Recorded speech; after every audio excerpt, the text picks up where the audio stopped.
In the pre-dawn hours of January 3, 2026, as the city of Caracas lay shrouded in darkness and silence, a meticulously planned operation was already in motion.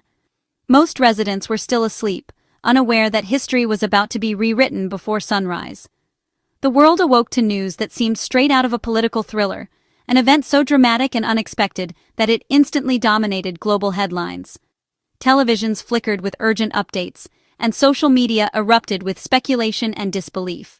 Under the cover of night, elite Delta Force operatives launched a daring and highly coordinated assault in the heart of Venezuela's capital. Their objective was clear and unprecedented: to apprehend President Nicolás Maduro, a leader long accused of corruption and brutality.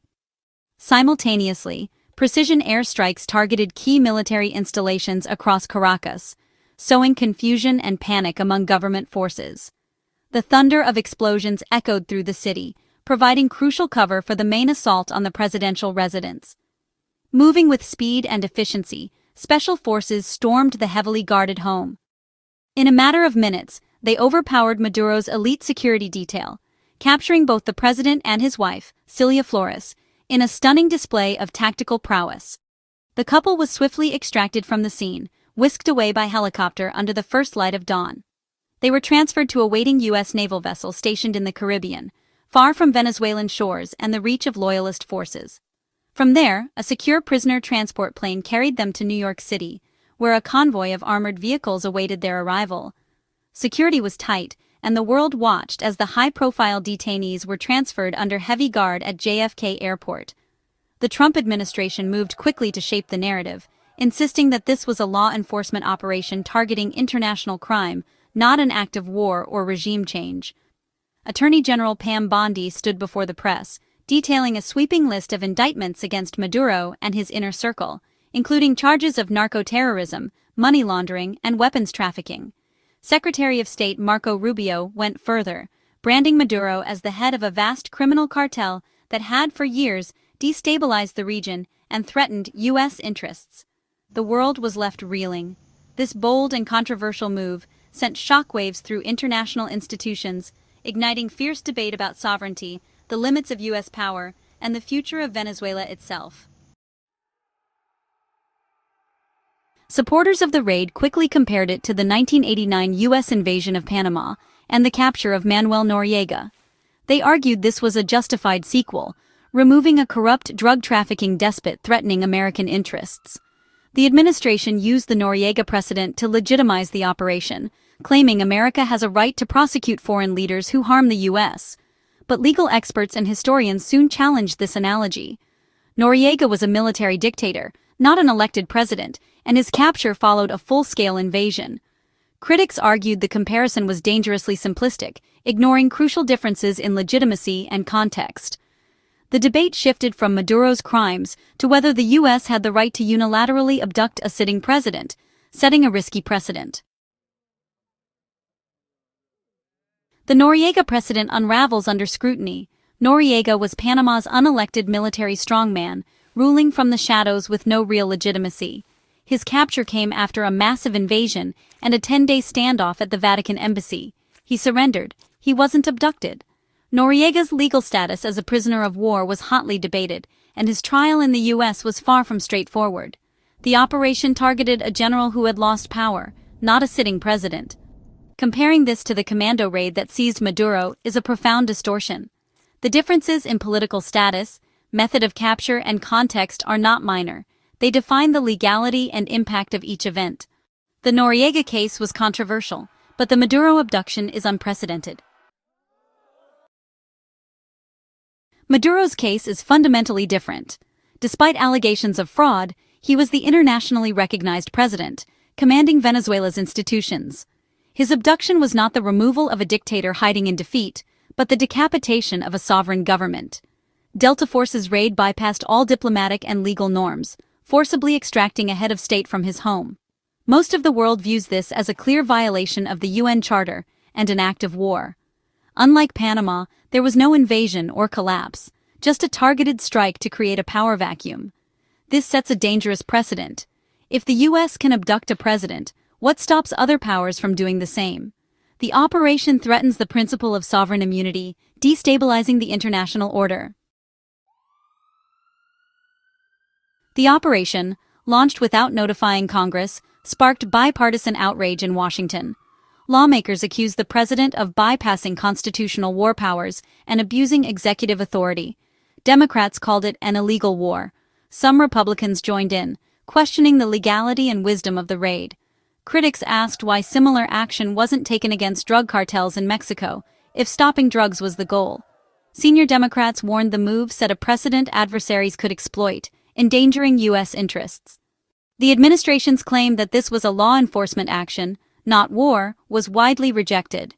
The backlash revealed deep divisions over military force and presidential power. Even as Maduro was flown to New York, a fierce constitutional battle erupted in D.C. News of Maduro's capture drew swift global reactions. The European Union urged restraint, signaling discomfort with America's unilateral action. Russia, Iran, and Cuba condemned the raid as a violation of international law and an act of imperialism. In Venezuela, officials declared a state of emergency, calling for resistance, while opposition leaders and exiles celebrated. The operation fractured global opinion. Some saw justice, others saw a dangerous abuse of power. U.S. allies were unsettled by the lack of consultation and the aggressive precedent. The raid deepened anti-American sentiment among rivals and isolated the U.S. from some partners. Instead of consensus, new battle lines were drawn. The world was left wondering which nation's sovereignty might be challenged next. The Trump administration justified Maduro's capture as a counter-narcotics operation. By labeling him a narco-dictator, they framed the raid as law enforcement, not war. But skepticism grew after Trump announced the U.S. would temporarily run Venezuela and control its oil reserves. Critics argued this was a resource grab disguised as justice, echoing a long history of U.S. interventions for economic gain. Venezuela's vast oil reserves made the operation look like neocolonialism to many observers. The administration's rhetoric about drugs was undermined by its own statements about oil. The true motives, law enforcement, regime change, or resource control, remained hotly debated. Maduro and Flores were brought to New York as federal defendants, setting the stage for a legal showdown that would capture the world's attention. The arrival of such high-profile figures in the U.S. legal system sent shockwaves through diplomatic circles and ignited fierce debate about the reach of American justice. Their defense teams are preparing to mount a vigorous challenge, questioning the very foundation of the U.S. court's authority. They argue that Maduro, as a sitting or former head of state, should be protected by sovereign immunity, and that his capture amounted to an illegal abduction under international law. Legal experts are divided, with some calling this a landmark test of global legal norms. The prosecution, however, is unwavering. They insist that Maduro is not a legitimate leader, but a criminal responsible for grave offenses. Their case is built on evidence of corruption, human rights abuses, and drug trafficking, painting a picture of a regime that has lost all legitimacy in the eyes of the world. This trial will force U.S. courts to grapple with the boundaries of executive power, the complexities of international law, and the delicate balance between justice and diplomacy. The outcome could set precedents that reverberate far beyond this single case. Meanwhile, Venezuela itself is in turmoil. As U.S. authorities claim temporary control, the streets are filled with unrest. Protesters clash with soldiers, and the threat of civil war grows with each passing day. The nation's future hangs by a thread, and the world watches anxiously. The FAA has restricted airspace over Venezuela, grounding flights and isolating the country even further.